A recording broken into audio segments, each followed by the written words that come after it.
Muy buenas, mi nombre es Gómez Fabricio, soy estudiante de la carrera Licenciatura en Sistemas y en este video, con la ayuda de esta sencilla presentación, voy a explicarle qué es el ciclo de vida de desarrollo de sistemas.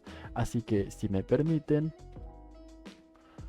voy a achicar un poco esto para que no moleste y empezamos.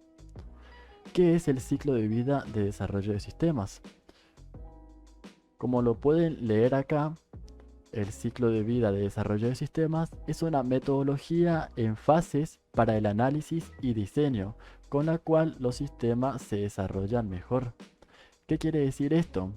Que es una metodología que se tiene en cuenta para el correcto desarrollo de un sistema.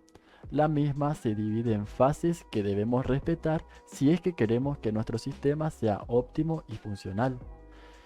Las fases del ciclo de vida de desarrollo de sistemas son las siguientes: planificación, análisis de requerimiento, diseño, desarrollo, integración y mantenimiento. En la planificación, lo que se hace es indagar sobre el problema, sobre el alcance del problema y brindar posibles soluciones que justamente nos ayuden a solucionar este problema. En el análisis de requerimientos, se realiza un análisis exhaustivo del sistema que se va a desarrollar. De esta manera se logra reconocer y entender cuáles son las verdaderas necesidades que el sistema debe solucionar. En el diseño ya se comienza a visualizar la solución con la ayuda de las anteriores fases. Se hace un diseño lógico y otro físico. Se crean metadatos, diagramas o pseudocódigos. La duración de esta fase varía de un proyecto a otro. En el desarrollo, los programadores se encargan de escribir el código teniendo en cuenta los diseños realizados en la fase anterior. Mantenimiento. Como lo dice el nombre, en esta fase se trata de darle al sistema un mantenimiento constante cada un cierto tiempo para que de esta forma se logre aumentar el rendimiento del mismo. Ahora, como lo dice el título de la presentación, les voy a hablar del por qué estudiar programación. Estudiar programación es muy importante, es esencial, diría, ya que sirve para prácticamente todo, ya sea para robótica, medicina, bioquímica, etcétera. A decir verdad, hay muchísimos motivos por el cual estudiar programación, pero hoy les voy a nombrar solo algunos que para mí son importantes. En primer lugar, les quiero hablar de las oportunidades laborales que ofrece la programación. Uno de los principales motivos por el cual estudiar programación es que económicamente ayuda mucho, ya que hoy en día la programación se necesita para prácticamente todo, para bancos, para empresas, para negocios y demás. Por esta razón, carreras como la licenciatura en sistemas o la ingeniería en sistemas son unas de las carreras más demandadas y más requeridas por ellos normalmente. Otro motivo por el cual estudiar programación es que incrementa la paciencia, sí, la paciencia, ya que al estar horas y horas escribiendo códigos hasta que funcione todo como debe ser, nuestro cerebro se adapta a tomar el tiempo de hacer las cosas, es decir, ser pacientes y seguir insistiendo para poder obtener buenos resultados. Así que, además de la paciencia, la perseverancia también incrementa. Además, desarrolla nuestra lógica y también nos permite estar en constante aprendizaje, ya que al estar la tecnología avanzando constantemente, eso nos crea el hábito a nosotros de estar en constante aprendizaje y no cerrarnos a aprender cosas nuevas, porque tenemos como programadores que avanzar con la tecnología y no quedarnos atrás. Básicamente, la programación nos abre un montón de puertas, ya que, como les dije, en todas partes se requiere un programador, ya sea en cajeros, en bancos, en negocios, e-commerce. Puedo estar dando ejemplos todo el día y no voy a parar. Así que hasta acá mi explicación del por qué estudiar programación. Hay muchos motivos más, la verdad. muchísimos motivos, pero si los digo todo, el video se va a hacer muy largo, así que bueno, ahora les voy a hablar de los lenguajes de programación.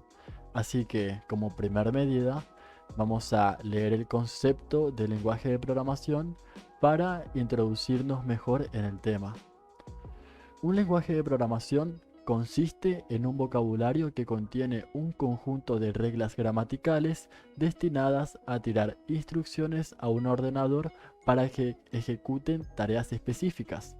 Cada lenguaje de programación posee un conjunto único de palabras claves, es decir, un lenguaje de programación es una forma de comunicarnos con una computadora, tablet o celular e indicarle qué hacer mediante ciertas instrucciones. Tipos de lenguajes de programación. Tenemos el lenguaje máquina, el lenguaje de programación de bajo nivel y el lenguaje de programación de alto nivel. El lenguaje máquina es el lenguaje de programación que entiende directamente la máquina. Este lenguaje de programación utiliza el alfabeto binario, es decir, 0 y 1. Lenguaje de programación de bajo nivel.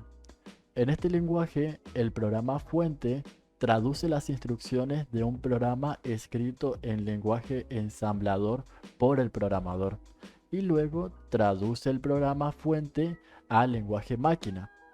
Los lenguajes de este tipo pueden crear programas muy rápidos, pero son difíciles de aprender, ya que son específicos de cada procesador. Si nos llevamos el programa a otra computadora, será preciso reescribir el programa desde el comienzo.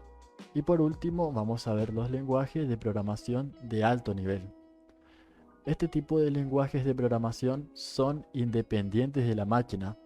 Los podemos usar en cualquier computadora con muy pocas modificaciones o sin ellas. Son muy similares al lenguaje humano, pero precisan de un programa intérprete o compilador que traduzca este lenguaje de programación de alto nivel a uno de bajo nivel, como el lenguaje de máquina, para que la computadora pueda entenderlo.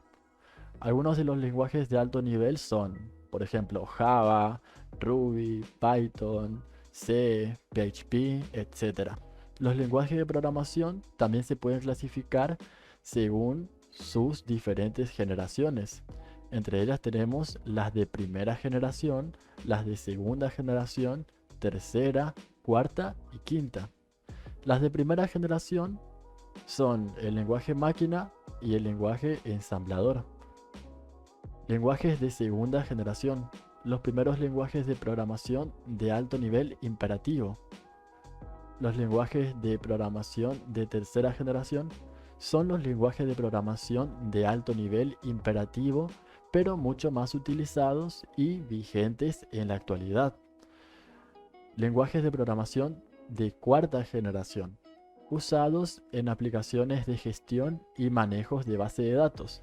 Lenguaje de programación de quinta generación, creados para la inteligencia artificial y para el procesamiento de lenguajes naturales. También los podemos clasificar según el propósito que persiguen. Entre ellas están el lenguaje de propósito general y los lenguajes de propósito específico. Los lenguajes de propósito general son aquellos que te permiten desarrollar aplicaciones para cualquier área del conocimiento.